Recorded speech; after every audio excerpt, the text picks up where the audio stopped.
Exodus chapter 3, introduction. Now, it's kind of weird. It is every time I read the next chapter, I'm like, oh man, this is an important chapter. And I want to say, but this is an important chapter in the Bible. Now, sure, there are some chapters in the Bible which is kind of deeper than other chapters, to put it like that. Maybe a bit more important. It's like in life, right? For a team to a church as a body of Christ to survive and to grow, it needs all different kinds of members. You need someone to wash the dishes, and you need someone to preach. They're all important to it. So even the less important chapters are still very important chapters. I guess we might think of less important chapters as those with just numbers in them, right? The name of this person, that person. You see when I'm teaching it, I kind of go faster over that, right? We tend to therefore think it's a little bit less, but they are very important actually to the story. But then you do get those chapters which like the highly educated PhDs in a Bible school, which they just have they have so much depth, well, hopefully they have, right, to them and to their knowledge and to their teaching. So chapter 3 is a bit like that. But a number of things we will rise from this chapter, which I'll discuss in the teaching part, and I'm just going to allude to some of that. Okay, so but first, it starts off with Moses on his normal job, right? Doing the normal Moses thing, tending the flock. And then all of a sudden Moses saw something that was abnormal to him. A bush burning but not being destroyed in the fire. I will get back to that point because I've heard people say, oh, but that was kind of a normal occurrence there. It looked as if the bush is burning, such a specific bush growing in that area. It looks as if it's burning, and then, yeah, all right, okay. So if Moses, who's been there all the time, knew about these kind of bushes, I have no idea why he would have been bothered by this one then. So there was something different about this bush. And he went, okay? And God appeared to him, or an angel of God appeared to him, and he was afraid.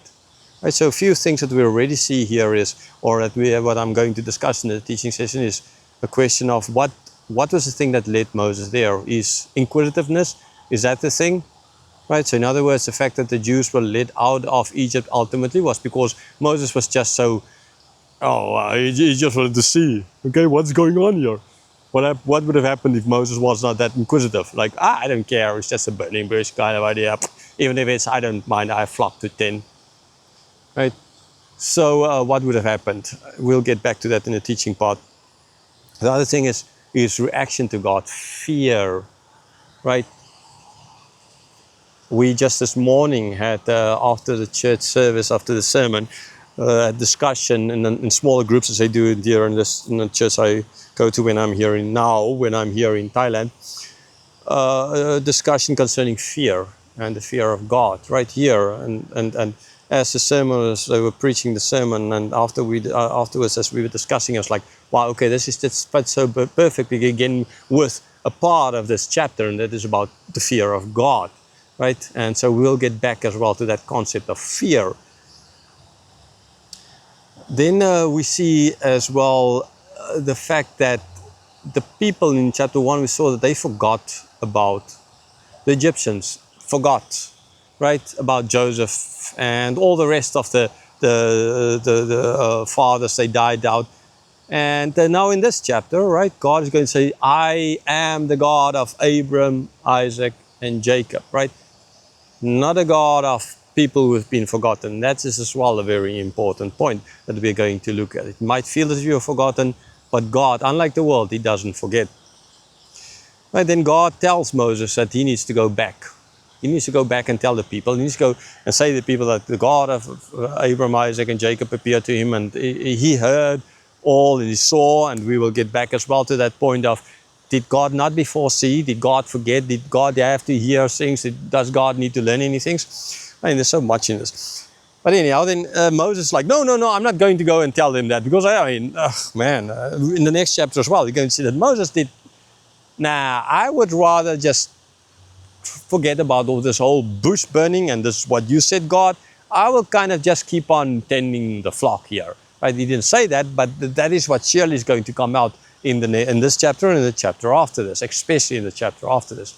So here it starts. No. What did it say?